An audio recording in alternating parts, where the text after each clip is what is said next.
ಅವರು ಒಂದು ಒಳ್ಳೆ ಮಾತನ್ನ ಹೇಳಿದ್ದಾರೆ ಸರ್. ಇದ್ರ ಬಗ್ಗೆ ಏನ್ ಹೇಳ್ತೀರಾ? ಅವನ ಹತ್ರ ಯಾಕೆ ಈ ರೀತಿ ಎಲ್ರು ರಿಯಾಕ್ಟ್ ಆಗ್ತಾ ಇದಾರೆ ಅಂತ? ಸರ್ ಇಲ್ಲಿ ಏನು ಅಂತಂದ್ರೆ ಆಕ್ಚುಲಿ ಪ್ರತಾಪನ ಬಗ್ಗೆ ಡ್ರೋನ್ ಪ್ರತಾಪ್ ಏನೇನ್ ಮಾಡಿದಾನೋ ಹೊರಗಡೆ ಅದನ್ನ ಮೈಂಡ್ ಅಲ್ಲಿ ಸಿಕ್ಕಾಬಿಟ್ಟು ತುಂಬಿಕೊಂಡಿರ್ತಕ್ಕಂಥದ್ದು ನಮ್ಮ ವಿನಯ್ ಅವರು. ಪ್ರತಾಪ್ ಅಂದ್ರೆ ಹೊರಗಡೆ ಕೆಟ್ಟ ಹೆಸರಿದೆ, ಅವನ ವಿರುದ್ಧವಾಗಿ ನಾನೇನಾದ್ರು ಮುಗಿಬಿದ್ರೆ ನನ್ಗೆ ಜನ ಮೆಚ್ಕೊಬಿಡ್ತಾರೆ ನನ್ನನ್ನ. ಒಳ್ಳೆ ಕೆಲಸ ಮಾಡ್ತಾ ಇದ್ದಾನೆ ಡ್ರೋನ್ ಪ್ರತಾಪ್ ವಿರುದ್ಧ ಮುಗಿಬಿದ್ದು ಅಂದ್ಬಿಟ್ಟು ಜನ ನನ್ನನ್ನ ಮೆಚ್ಕೊಬಿಟ್ಟು ಓಟ್ಗಳನ್ನ ಹಾಕ್ಬಿಡ್ತಾರೆ, ಗೆಲ್ಲಿಸ್ಬಿಟ್ಟು ಹೊರಗಡೆ ಕಳಿಸ್ಬಿಡ್ತಾರೆ ಅನ್ನೋ ಒಂದು ಉದ್ದೇಶ ಅವನ ಮೈಂಡ್ ಅಲ್ಲಿ ತುಂಬಾ ಇದೆ ಸರ್. ಅದು ಆಕ್ಚುಲಿ ಸ್ಟಾರ್ಟಿಂಗ್ ಅಲ್ಲಿ ಮಾಡ್ದ. ಯಾಕೆಂದ್ರೆ ಸ್ಟಾರ್ಟಿಂಗ್ ಅಲ್ಲಿ ಅವ್ನು ಗೊತ್ತಿತ್ತು ಇವನ ವಿರುದ್ಧ ಏನಾದ್ರು ನಾನು ಮುಗಿಬಿದ್ರೆ ಕರ್ನಾಟಕ ಜನ ನಾನು ಮೆಚ್ಕೊಬಿಟ್ಟು ನಾನು ಗೆಲ್ಲಿಸ್ಬಿಡ್ತಾರೆ ಅಂತ ಮುಗಿಬಿದ್ದ. ಬಟ್ ಇವಾಗ ಏನಾಗಿದೆ ಸರ್, ಅವಾಗ 100 ಜನ ಪ್ರತಾಪನ್ನ ವಿರೋಧಿಸ್ತಾ ಇದ್ರು, ಇವಾಗ 80 ಜನ ಅವನನ್ನ ಪ್ರೀತಿಸ್ತಾ ಇದ್ದಾರೆ. ಆ ಒಂದು ಮ್ಯಾಟರ್ ಅವನಿಗೆ ಗೊತ್ತಿಲ್ಲ ವಿನಯ್ಗೆ. ಇಲ್ಲ 100 ಜನನು ವಿರೋಧಿಸ್ತಾ ಇದಾರೆ, 100 ಜನ ಓಟ್ ಹಾಕ್ಬಿಡ್ತಾರೆ ಅಂತ ಅನ್ಕೊಂಡಿದ್ದಾನೆ. 80 ಜನ ಇವತ್ತು ಅವನನ್ನು ವಿಲನ್ ಮಾಡಿಟ್ಟಿದ್ದಾರೆ ಸರ್. 80% ಜನ ವಿನಯ್ನ ವಿಲನ್ ಮಾಡಿಟ್ಟಿದ್ದಾರೆ. ನೀನು ಮಾಡ್ತಾ ಇರೋದು ತಪ್ಪಪ್ಪ, ಆಕ್ಚುಲಿ ನೀನು ಡ್ರೋನ್ ಪ್ರತಾಪ್ ಬಗ್ಗೆ ತಿಳ್ಕೊಂಡಿರೋದು ತಪ್ಪು, ನೀನು ಅವನ ವಿರುದ್ಧ ಹೋದ್ರೆ ನೀನು ಗೆಲ್ಲಲ್ಲ. ಆಕ್ಚುಲಿ ಬಿಗ್ ಬಾಸ್ ಈಗಾಗ್ಲೇ ಅದನ್ನ ಅವನಿಗೆ ತಿಳಿ ಹೇಳಿದ್ದಾರೆ. ನೀನು ಒಬ್ಬ ವಿಲನ್ ಅಷ್ಟೇ, ಬರ್ತೀಯಾ ಗುಡುಕ್ತೀಯಾ ಹೋಗ್ತೀಯಾ, ನೀನು ವಿಲನ್ ಆಗೇ ಇರ್ತೀಯ. ನಿಜವಾಗ್ಲೂ ಆಟ ಆಡ್ತಾ ಇರ್ತಕ್ಕಂಥವ್ರು, ಯೋಗ್ಯತೆ ಇರ್ತಕ್ಕಂಥವ್ರು, ಒಳ್ಳೆ ವ್ಯಕ್ತಿತ್ವ ಇರ್ತಕ್ಕಂಥವ್ರು ಗೆದ್ದು ಹೋಗ್ತಾರೆ ಅನ್ನೋ ಜನ ತೋರಿಸ್ತಾರೆ ಸರ್. ಪ್ರತಾಪ್ ಗೆದ್ದು ಬರೋದ್ರಲ್ಲಿ ಯಾವುದೇ ಎರಡು ಮಾತಿಲ್ಲ ಸರ್. ಆದ್ರೆ ಕೆಲವೊಂದಷ್ಟು ಜನ ಆಚೆ ಏನ್ ಹೇಳ್ತಾ ಇದಾರೆ ಅಂತಂದ್ರೆ, ಬಿಗ್ ಬಾಸ್ ವಿನ್ನರ್ ಏನಾರು ಪ್ರತಾಪ್ ಅವರು ಆದ್ರೆ ಸಮಾಜಕ್ಕೆ ಒಂದು ಕೆಟ್ಟ ಸಂದೇಶ ಹೋಗುತ್ತೆ. ಯಾಕಂದ್ರೆ ಸಮಾಜಕ್ಕೆ ಅವನು ಮೋಸ ಮಾಡಿದಾನೆ. ಈ ಮೋಸ ಮಾಡಿದವನ್ಗೆ ಕರೆದ್ಬಿಟ್ಟು ನೀವು ಬಿಗ್ ಬಾಸ್ ಅಲ್ಲಿ 50 ಲಕ್ಷ ರೂಪಾಯಿ ಕೊಟ್ರೆ ಯಾವ ಸಂದೇಶ ಕೊಟ್ಟಂಗಾಗುತ್ತೆ ಅಂತ ಕೆಲವೊಂದಷ್ಟು ಜನ ಮಾತಾಡ್ತಾ ಇದಾರೆ.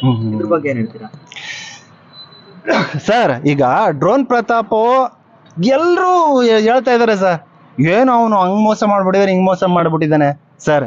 ಎಲ್ಲಾದ್ರೂ FIR ದಾಖಲಾಗಿದೆಯಾ ಸರ್? FIR ದಾಖಲಾಗಿ ಅವನೇನಾದ್ರು ಜೈಲ್ಗೆ ಹೋಗಿದಾನ ಸರ್? ಪ್ರತಾಪ್ ಹೇಳ್ತಕ್ಕಂಥದ್ದು ಅದಲ್ವಾ ಸರ್, ನೀವು ಮಾತ್ರ ಮಾಧ್ಯಮಗಳಲ್ಲಿ ಕೂತ್ಕೊತೀರಾ, TRPಗೋಸ್ಕರ ಪುಂಕ್ತೀರಾ ಅವ್ನು ಕೆಟ್ಟವನು ಅಂತ. ಅಂತಲ್ಲ, ಅವನೇ ಒಪ್ಕೊಂಡಿದ್ದಾನಲ್ಲ. ಏನಂತ?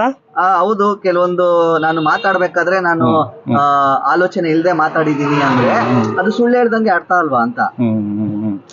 ಸರ್ ಅವನು ಈಗ ಒಪ್ಕೊಂಡಿದ್ದಾನೆ, ಕೆಲವೊಂದು ತಪ್ಪುಗಳು ಮಾಡಿದೀನಿ ಅಂತ ಒಪ್ಕೊಂಡಿದ್ದಾನೆ, ಆಯ್ತಾ? ಅದು ಆ ತಪ್ಪುಗಳು ಏನೋ ಅವನನ್ನ ಜೈಲ್ಗೆ ಹಾಕುವಷ್ಟು ದೊಡ್ಡ ತಪ್ಪುಗಳಲ್ಲ ಸರ್. ಆ ರೀತಿ ನೋಡಿದ್ರೆ ಸರ್, ಇವತ್ತು ನಮ್ಮ ಕರ್ನಾಟಕದಲ್ಲಿ ಇರ್ತಕ್ಕಂಥ ಕೆಲವು ಮಂತ್ರಿಗಳು ಸರ್, ಅವ್ರು ಬೇಕಾದ್ರೆ ಅವ್ರ ಹೆಸರು ಹೇಳ್ಬಿಡ್ತೀನಿ ಓಪನ್ ಆಗಿ, ಬಟ್ ಬೇಡ. ಯಾಕೆಂತಂದ್ರೆ ನಾವು ಅಷ್ಟು ದೊಡ್ಡವರಲ್ಲ, ಅವ್ರನ್ನ ಎದುರಾಕೊಳ್ಳುವಷ್ಟು. ಸಮಯ ಬಂದಾಗ ಅವ್ರ ಹೆಸರುಗಳು ಹೇಳ್ತೀನಿ ಸರ್ ಖಂಡಿತವಾಗಿಯೂ. ಇವತ್ತು ನಮ್ಮ ಕರ್ನಾಟಕದ ಮಂತ್ರಿಗಳಾಗಿದ್ದಾರೆ ಸರ್, MLAಗಳಾಗಿದ್ದಾರೆ ಸರ್, ಅವರು ನಮ್ಮನ್ನು ಆಳ್ತಾ ಇದ್ದಾರೆ ಸರ್. ನಾವು ಇದುವರೆಗೂ ಕೂಡ ಕುಗ್ಗೋಗ್ತಾ ಇದೀವಿ ಸರ್. ಇಂಥ ಮಂತ್ರಿಗಳ ಕೈಗಳಿಗೆ ಇವು ಆಕ್ಚುಲಿ ಅವ್ರು ಯಾರಿಗೂ ಓಟ್ಗಳು ಹಾಕಿಲ್ಲ, ಯಾರೋ ಕೆಲವರು ಓಟ್ ಹಾಕ್ಬಿಟ್ಟು ಗೆಲ್ಸ್ಬಿಟ್ಟಿದ್ದಾರೆ ಅವ್ರನ್ನ. ಇಂಥ ಕೆಟ್ಟವರ ಕೆಳಗಡೆ ನಾವು ಕೂತ್ಕೊಂಡು ನಾವು ಜೀವನವನ್ನ ಸಾಗಿಸ್ತಾ ಇದೀವಲ್ಲ, ನಮ್ಗೆ ಯಾಕಪ್ಪ ಇಂಥ ಪರಿಸ್ಥಿತಿ ಬಂತು? ನಾವು ನ್ಯಾಯ ಯುಗದಲ್ಲಿ ಇದ್ದೀವೋ, ಒಳ್ಳೆ ಸಮಾಜದಲ್ಲಿ ಇರ್ಬೇಕಾದಂಥವ್ರು ಯಾಕೆ ಕೆಟ್ಟ ಸಮಾಜದಲ್ಲಿ ಇದ್ದೀವಿ ನಾವು ಅಂತ ಇವತ್ತುವರೆಗೂ ಕೂಡ ನಾವು ಎಷ್ಟೋ ಜನ ಒಳ್ಳೆಯವರು ಅಳ್ತಾ ಇದ್ದಾರೆ ಸರ್. ರಾಜಕಾರಣಿಗಳ ಕುತಂತ್ರ ರಾಜಕಾರಣಿಗಳ ಕೈ ಕೆಳಗಡೆ ಇವತ್ತು ನಾವಿದ್ದೀವಿ ಸರ್. ಅವ್ರು ಕೋಟಿ ಬೇಜಾನ್ ಕೋಟಿ ಕೊಳಿತಾ ಇದೆ ಸರ್ ಅವ್ರ ಹತ್ರ. ಅವ್ರನ್ನ ಯಾರಾದ್ರೂ ಮಾತಾಡಿಸಿದಾರ ಸರ್? ಇವತ್ತು ಸರ್ ಒಂದು ಮನೆಯನ್ನ ಕಟ್ಕೊಳಕಾಗಿದ್ರು ಅಷ್ಟು ದುಡ್ಡು ಪ್ರತಾಪ್ ಅವ್ರ ಹತ್ರ ಇಲ್ಲ ಸರ್. ಅವ್ರ ಅಪ್ಪ ಅಮ್ಮ 10 ಲಕ್ಷಕ್ಕಿಂತ ಹೆಚ್ಚು ಸಾಲವನ್ನ ಮಾಡಿ ಮನೆಯನ್ನ ಕಟ್ಟಿಸಿದಾರೆ ಸರ್. ಆದ್ರೆ ಪಾಪ ಸರ್, ಬಡವರ ಮಗನಿಗೆ ಸರ್ ಕರ್ನಾಟಕದಲ್ಲಿ ಇರ್ತಕ್ಕಂಥವ್ರು ಏನ್ ಮಾಡ್ತಾ ಇದಾರೆ ಅಂದ್ರೆ ಇವತ್ತು ಎಲ್ರು ಕೂಡ ಕಾಲೆಳಿತಾ ಇದಾರೆ ಸರ್. ಅವನ ಹತ್ರ 10 ಲಕ್ಷ ಇದ್ರೆ ಇವತ್ತು ಸಾಲ ತೀರಿಸ್ಬಿಟ್ಟು ನೆಮ್ಮದಿಯಾಗಿರ್ತಿದ್ದ ಅವ್ರ ಅಪ್ಪ ಅಮ್ಮಂದು ಸರ್.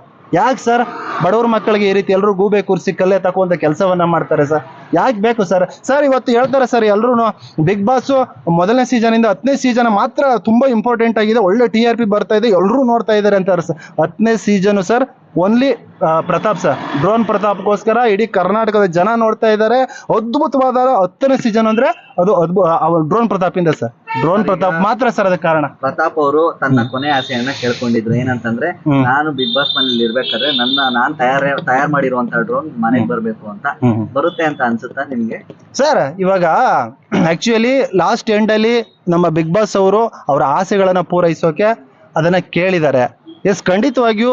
ಯಾಕೆಂದ್ರೆ ಇದಕ್ಕಿಂತ ಹಿಂದೆನೆ ಡ್ರೋನ್ ಬಂದಿತ್ತು, ಆಗ ನೋಡ್ಬೋದು ಅವ್ನು ನಗಾಡ್ತಕ್ಕಂಥದ್ದು, ಅವನ ಒಂದು ಮುಗ್ಧತೆಯ ನಗು ಸರ್. ಅವ್ನು ನಗಾಡಿದ್ರೆ ತಿಳ್ಕೊಬೋದು ಸರ್ ಅವ್ನು ಎಷ್ಟು ಏನು ಇಲ್ಲ ಅಂತ ಒಂದು ಕಲ್ಮಶ ಮನಸ್ಸು ಅಂತ ಸರ್. ನಿಜವಾಗ್ಲೂ ಖಂಡಿತವಾಗಿಯೂ ಡ್ರೋನ್ ಬಂದೇ ಬರುತ್ತೆ ಸರ್ ಒಳಗಡೆ. ಹಾಗೆ ಒಬ್ಬ ಅಭಿಮಾನಿನೂ ಕೂಡ ಕರೆದು ಮಾತಾಡಿಸ್ಬೇಕು ಅಂತ ರಿಕ್ವೆಸ್ಟ್ ಮಾಡ್ಕೊಂಡಿದ್ದಾರೆ ನಮ್ಮ ಡ್ರೋನ್ ಪ್ರತಾಪ್ ಅವರು. ಖಂಡಿತವಾಗಿಯೂ ಯಾರ ಒಬ್ಬ ಅಭಿಮಾನಿ ತುಂಬಾ ಇಷ್ಟಪಡ್ತಕ್ಕಂಥ ಒಬ್ಬ ಅಭಿಮಾನಿನೂ ಕೂಡ ಬಿಗ್ ಬಾಸ್ ಒಳಗಡೆ ಕರೆದು ಅವ್ರಿಗೆ ಮಾತಾಡಿಸ್ತಾರೆ, ಅವರ ಒಟ್ಟಿನ ಅವ್ರ ಆಸೆಗಳನ್ನ ಪೂರೈಸ್ತಾರೆ ಬಿಗ್ ಬಾಸ್ ಅನ್ನೋದು ಅದೆಲ್ಲ ಪೂರೈಸ್ಬಿಡ್ತಾರೆ ಸರ್ ಆರಾಮಾಗಿ ಸರ್. ಪಾಕಿಸ್ತಾನದಿಂದನೂ ಕೂಡ ಅಭಿಮಾನಿ ಲೆಟರ್ ಬರ್ದಿದ್ರು ಪ್ರತಾಪ್ ಅವ್ರಿಗೆ ಅವರ ಆಟನ ನೋಡಿ ಮೆಚ್ಕೊಂಡು.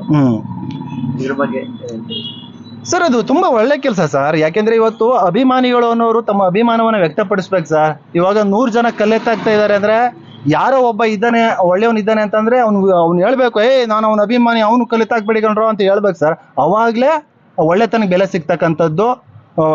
ಆ ರೀತಿ ಒಂದು ನೋಡಿದ್ರೆ ನಾವು ನಿಜವಾಗ್ಲೂ ಅಂತ ಅಭಿಮಾನಿಗಳು ಮುಂದೆ ಬರಬೇಕು, ಇನ್ನೂ ಅವನನ್ನ ಎತ್ತಿ ಹಿಡಿಬೇಕು. ನಿಜವಾಗ್ಲೂ ಅವನು ಏನೋ ಒಂದು ಕರ್ನಾಟಕಕ್ಕೆ ಏನೋ ಒಂದು ಒಳ್ಳೇದು ಮಾಡಬೇಕು ಅನ್ನೋದು ಇತ್ತೀಚಿನ ದಿನಗಳಲ್ಲಿ ಪ್ರತಾಪ್ ಮನಸ್ಸಿನಲ್ಲಿ ಬಂದಿದೆ. ಖಂಡಿತವಾಗಿ ಮಾಡ್ತಾನೆ. ಅಭಿಮಾನಿಗಳು ಮುಂದೆ ಬರ್ಬೇಕು ಸರ್. ಮುಂದೆ ಬಂದು ನಾವಿದ್ದೀವಿ ನಿಮ್ಮ ಸಪೋರ್ಟಿಗೆ, ನಾವು ನಿಮಗೆ ಬೆಂಬಲವನ್ನ ಕೊಡ್ತೀವಿ, ನಡೀರಿ ಅನ್ನುವಂತ ಒಂದು ಹುಮ್ಮಸ್ಸನ್ನ ಅವ್ರು ತುಂಬೇಕು ಸರ್. ಸರ್, ಈಗ ಪ್ರತಾಪ್ ಅವರ ತಂದೆ ನಿನ್ನೆ ಪ್ರತಾಪ್ ಅವ್ರನ್ನ ಗೆಲ್ಸಿ ಅಂತ ಹೇಳಿ ಒಂದು ವಿಡಿಯೋ ಮಾಡಿ ಹಾಕಿದ್ರು. ಆದ್ರೆ ಕೆಲವೊಂದಷ್ಟು ಜನ ನೆಗೆಟಿವ್ ಆಗಿ ಅವ್ರ ಕಮೆಂಟ್ ಗಳನ್ನ ಹಾಕ್ತಾ ಇದ್ದಾರೆ. ನೀವೇನ್ ಸಾಚನ, ಹಂಗೆ ಹೆಂಗೆ, ನಿಮ್ದೆಲ್ಲ ಸುಳ್ರು ಫ್ಯಾಮಿಲಿ, ನಿಮ್ ಮಗ ಒಬ್ಬ ದೊಡ್ಡ ಮೋಸ್ಕಾರ, ಹಾಗೆ ಹೀಗೆ ಅಂತ. ಇದನ್ನೆಲ್ಲ ಕಂಡಾಗ ಅವರ ತಂದೆಗೆ ಯಾವ ರೀತಿ ಪರಿಣಾಮ ಬೀರುತ್ತೆ, ಅವರ ಫ್ಯಾಮಿಲಿಗೆ, ಇನ್ನೂ ಮದ್ವೆ ಆಗದೆ ಇರುವಂತಹ ತಂಗಿ ಕೂಡ ಇದಾರಂತೆ ಅವ್ರಿಗೆ, ಇವೆಲ್ಲ ಅವ್ರಿಗೆ ಯಾವ ರೀತಿ ಪರಿಣಾಮ ಬೀರುತ್ತೆ ಅವ್ರ ಮೇಲೆ?